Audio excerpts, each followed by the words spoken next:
everyday thing. It's an everyday thing. It's an everyday thing when you let your nuts hang. Secretary Hegseth, there's no reason to be rude. You are asking for unlimited money for bombs when people can't feed their families. And I don't know how this administration intends to defend those decisions to the American people. Not unlimited bombs, Senator. I'm asking for the right bombs at the right time to ensure we can deter our adversaries into the future. And that's why this is a generational investment. And it was the previous administration that didn't fund this department. The reason why they are so upset with you and this administration is because the words you have used in the past don't add up. About Iran specifically, you said that we had obliterated, quote unquote, Iran's ability to create nuclear weapons. The president made the same claim. Yet 8 months later, in February of 2026, the president launched an act of war claiming Iran was within 2 weeks of having a weapon. So when you say two very different things, the American people don't know who to believe or what to believe. They just know they can't afford their health care, they can't afford their food, they can't afford housing, and our farmers are continuing to suffer. So, which is true? Was it obliterated or wasn't it? What's the status? The nuclear sites under Midnight Hammer were obliterated, but Iranians foolishly continued to attempt to pursue nuclear capabilities, which is why we destroyed their defense industrial base and so many of the other capabilities. What to do, everyday people, man? This guy, P. Hegseth, man, he's running up billions on this, and they're asking for more money. They're asking for more money when people are saying, look, you want more money, but we starving. I'm not starving, but I know somebody is. And gas, I can afford gas, but gas is high. I don't know if y'all looked at the gas tanks lately, but if you have a car, you have, unless you stay in New York City or somewhere where you have a great public transportation system. Gas is like $3 in Oklahoma, $3.70. $3.70. Now that might seem cheap to y'all in California. Our shit is $7. I get it. It's pretty high. Okay, but again, everything is high out there. So different case, right? Well, asking for the people to spend more money on a war that we don't even want. I mean, y'all let us know.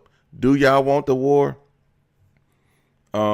Stopping Iran from having nuclear capabilities. And y'all say y'all bombing them, but then they just bombed us back and killed some of our people. They're sending bombs everywhere. And then we say we leveling their defense capabilities and stuff, and they're still shooting back at us. And it's like, they're like, oh, they have bombs in hidden mountains and stuff like this. You know, the old George Bush, the old George W. Bush. They have weapons of mass destruction in the mountains of Afghanistan. Remember that. That's, or Iraq. You know, this is what we're doing.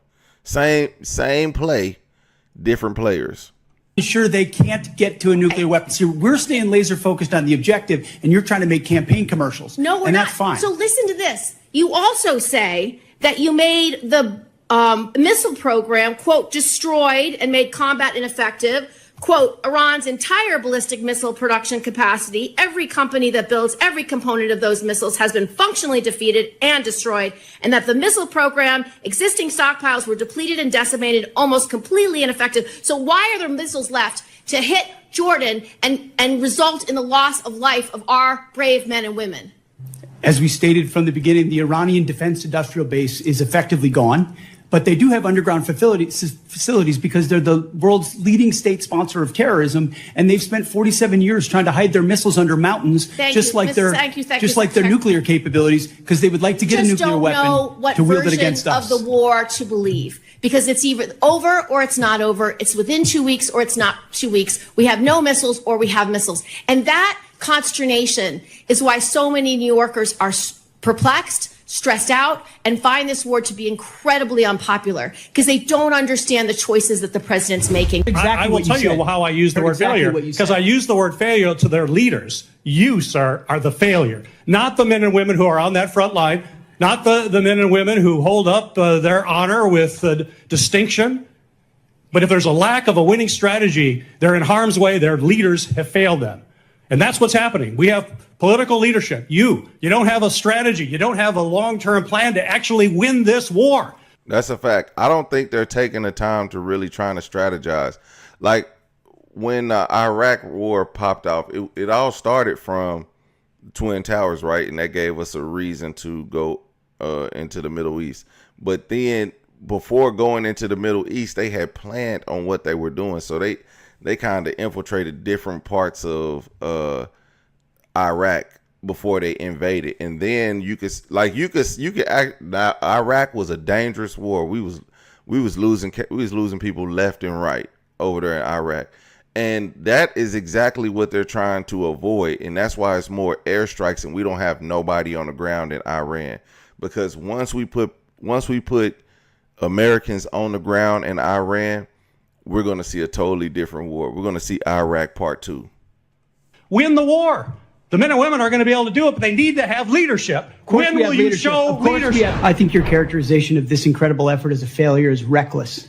And I think it's irresponsible. And I think it smears the sacrifice of the troops that are out there making on behalf of the American people to ensure that Iran never gets a nuclear weapon. Shame on you and others who call this a quagmire and a failure, and then you want to turn around and say you support the warfighter. Either you do or you don't. Is the nuclear material still there, I can get you a ticket out to CENTCOM and talk to what those Americans are doing, and how committed they are to this effort, and how they want to ensure that Iran never threatens their families with a nuclear weapon. That's the kind of intensity that our warfighters have about making sure that Iran isn't capable of doing that. Secretary Hegseth, if you listen to my comments, you would have heard me say how amazing our warfighters are. I heard failure. And the word heard. I heard exactly what you said. I will tell you how I use the word failure, because I use the word failure to their leaders. You, sir, are the failure, not the men and women who are on that front line, not the men and women who hold up their honor with distinction.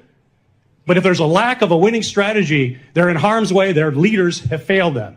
And that's what's happening. We have political leadership. You don't have a strategy. You don't have a long-term plan to actually win this war. Win the war. The men and women are going to be able to do it, but they need to have leadership. When will you show leadership? When will you show? I don't think there's no winning to this war for a long time. Like, you think by the time we get experts in there to go search for these nuclear, once they take out the leader, so you have to take out the new leader, whoever he may be, because I think they've already taken out one or two leaders so far. There's no real leader, and they don't even want to appoint a leader right now or say this is the leader, because then he becomes the target. And so once the guy becomes the leader, but you gotta put somebody in office that you can trust. That's what happened with Iraq, where we stayed over there and we was able to go in and look through their facilities and see if they had a weapon of mass destruction. Turns out they never had any weapons of mass destruction. We ended up trying to slowly back out of Iraq and Afghanistan. We were in Afghanistan longer. We really got out of Iraq. Once we got out of Afghanistan, again, that's where we say we left them with a hefty supply of military equipment, which then they turned over to the Taliban. So stupid. What do you think is going to happen at this? When you take over Iran, we turn around and we're supposed to give them $300 billion or something like that. Give them $300 billion to rebuild, and that's coming from who? Who that money coming from? Okay, then then what we supposed to do? Teach their military again? Then leave military equipment over there for what? They're the biggest terrorist state, right? Why would we give them military equipment? Why would we rebuild them? But that's what we're about to do. Y'all gonna come back to this 8 years later and be like, that's what happened. You show some leadership and stand up to your fellow Democrats who won't fund the troops, who stand and play partisan politics while you don't give us the money. You want to stand up here and talk about the troops? You won't show any political courage to actually fund our department because you have Trump derangement syndrome and can't actually commit to anything meaningful. So I put this on you, Senator. Secretary Hegseth, you have trillions, you have over $1 trillion. You're asking for $1.5 trillion. It's not a question of money. It's a question of leadership and understanding what it takes to actually win. Political cowardice of Democrats who won't fund the troops. Mr. Secretary, early in the conflict, day 3, you said one of those core objectives was to, quote, destroy the missile threat. And as you restated on day 5, to, quote, obliterate Iran's missiles and drones. Those were clearly and repeatedly stated core objectives of the campaign. All right, so this guy is very stern and very straightforward, and he's not taking a mess from P. Hegseth. But let's get into it because this is very important what he says. 4 months ago, you declared had been completed victoriously with every single objective achieved. Were those objectives achieved 4 months ago? No one ever stated that every single missile was gone. Ultimately, combat ineffective means they're not able to dig them out of their UGFs and shoot Had at the us. missile It threat doesn't mean they been don't defeated have 4 underground months facilities ago? where they put missiles in them and hold on to them because they're the world's largest state sponsor of terrorism. So we never expected they would stop having capabilities to shoot. The question is at scale against an opponent like the United States of America, which went toe-to-toe with them and Iran couldn't. You stated on March 8th, day 9 of the war, on 60 Minutes, you assured the American people of Iranian surrender. Does that remain your prediction? Ultimately, Iran will never have a nuclear weapon to threaten the United States. But will they surrender?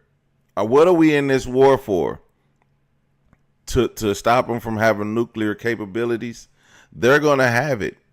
They're going to have it until we get boots on the ground, and that's what's coming up next. That's why they're asking for this funding, because they need to get boots on the ground. They need to start kicking in doors. They cannot continue to bomb from afar and believe that they will win that war, because you have to take over an entire country. You have to stop it from the inside out. You can't just bomb people into surrendering. Once you already bombed, didn't they bomb a school full of kids, a girls school, all girls school?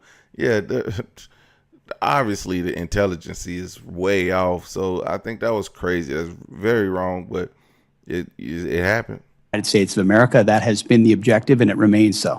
So just to review, you will not answer whether your statement made on the 14th day of the war that Iran's military had been, quote, destroyed and made combat ineffective was a truthful statement to the American people as you sit here and ask for tens of billions more for the conflict. Senator's time has Had a expired. historic and effective military campaign against the largest state sponsor of terrorism. Won't answer the question. They never Senator get a nuclear weapon, Peters Senator. is recognized. General Kane, let me just begin by expressing on behalf of all Georgians our immense gratitude and admiration for the service members who are making tremendous sacrifices and conducting themselves with extraordinary selflessness and professionalism on behalf of the United States and our state's unified condolences and grief for the families of the 4 killed in action and our hope for a swift recovery for the nearly 100 wounded over the last 2 weeks. And thank you to you for your service to the nation. Nearly 100. See, I'm telling you,